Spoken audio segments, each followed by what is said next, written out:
Now we're going to kind of pivot a bit and we're going to kind of go outside the world of factoring. And factoring is very, very valuable. We're going to see that time and time and time again throughout this course. So if you aren't comfortable with any of those methods I just showed, I'd recommend kind of reviewing them, doing the practice problems now so you feel confident with them.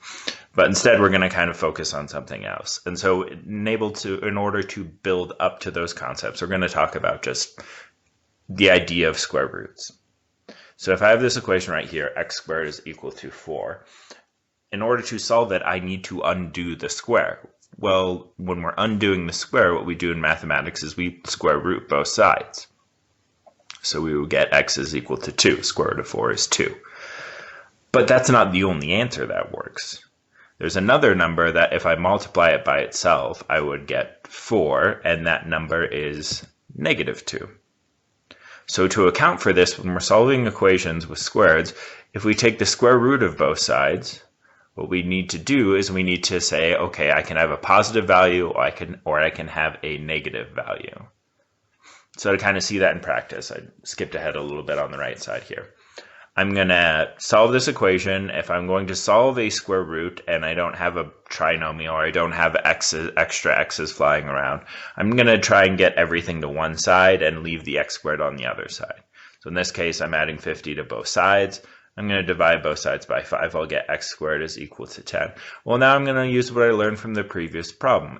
I'm going to square root both sides, but I need to make sure to account for the fact that I can have a positive answer or I can have a negative answer. So I'm going to put a plus or minus in front of my square root. And you should be doing that anytime you're square rooting in this course, is you should think, if I'm solving, I need to put a plus or minus in front of my x. Now, if that was a nice number, if that was a square root of 16, I would find the actual answer. But it's square root of 10. We could get an answer in your calculator. It's going to be some weird heavy rounding thing. I honestly prefer you just leave that as x equals plus or minus 10. Now, building into this concept of completing the square.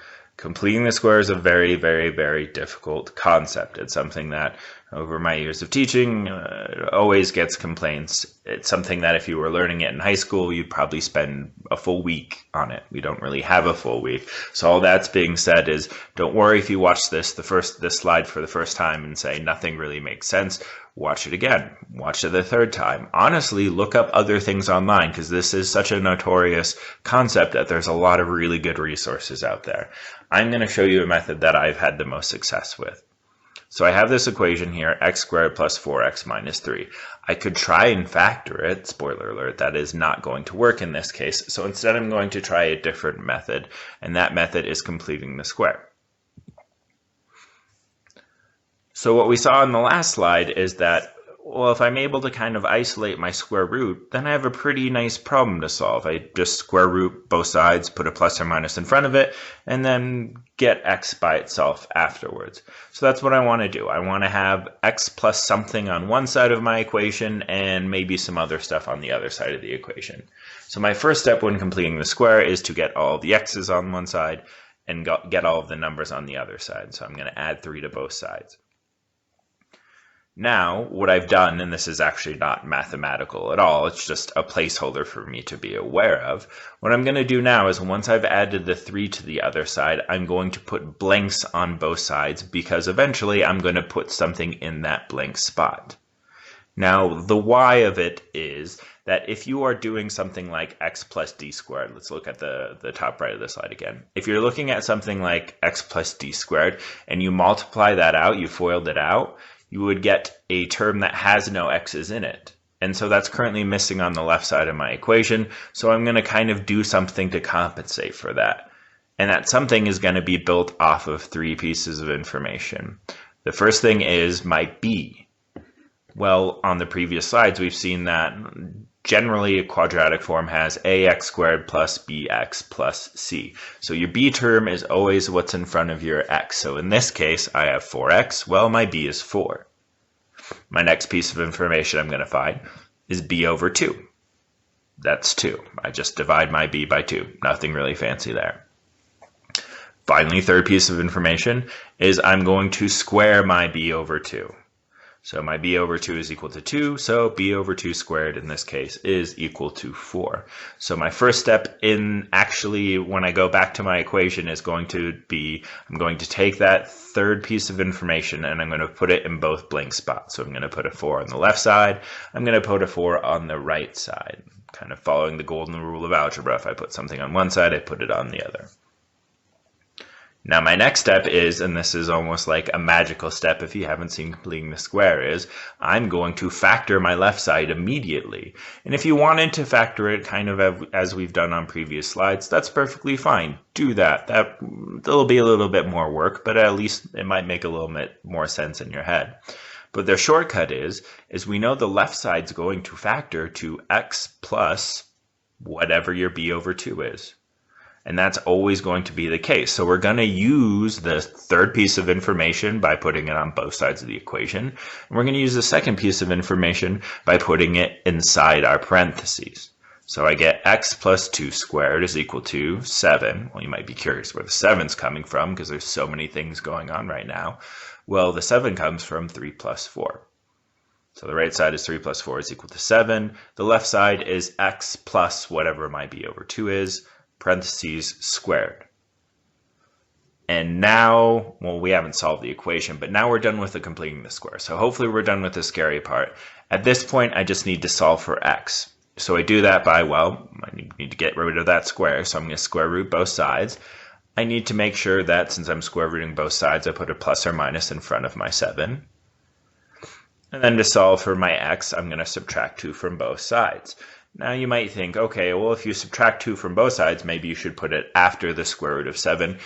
That's fine if you want to. A lot of times when that happens, people kind of draw that square root a little bit longer than they should, and the negative 2 kind of gets absorbed. So it's a good idea to kind of just put that negative 2 in front, or if it's whatever you get moved to the other side, you put in front of that plus or minus for the square root. And that's your answer. And again, like I talked about in the last slide, if that square root of 7 is a nice number, definitely find it. Definitely do negative 2 plus that number, negative 2 minus that number, because that makes more sense. If it's not a nice square root like we see here with the square root of 7, stop. That's your answer. Now, if you want to re-watch that, that's great. I'm going to actually do another example, kind of hammer this idea home. So if you want to wait to re-watch this video or re-watch this slide, because we're going to see it again on the next slide, I'd say that's a good idea. If you really want to kind of get this idea or this slide down first, that's perfectly fine as well. So here's the second example. In this case, well, I can go ahead and skip the first step. I already have all my x's on one side. I have my numbers on the other side. So I'm just going to go straight into putting in those blanks. Now I'm going to identify those three pieces of information. My b is negative 2.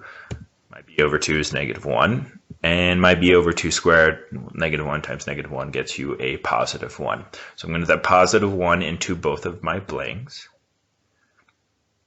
And then I'm going to do this step that this is, by the name, this is the completing the square step. So I'm going to form a parentheses on the left side of my equation.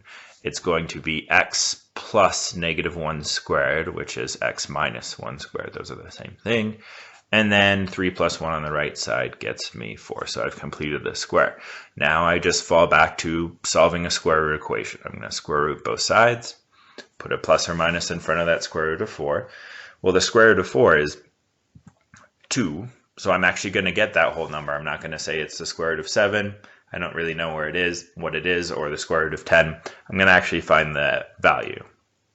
And now I'm going to add the 1 over. We get x is equal to 1 plus or minus 2. Well, that plus or minus 2 isn't some sort of Greek symbol. That's completely meaningless. It means, well, hopefully what you think it means. It means that I actually have two solutions. One of them is 1 plus 2. And one of them is 1 minus 2. So since we have nice whole numbers, we might as well just go ahead and figure out what those two answers are. 1 plus 2 is 3.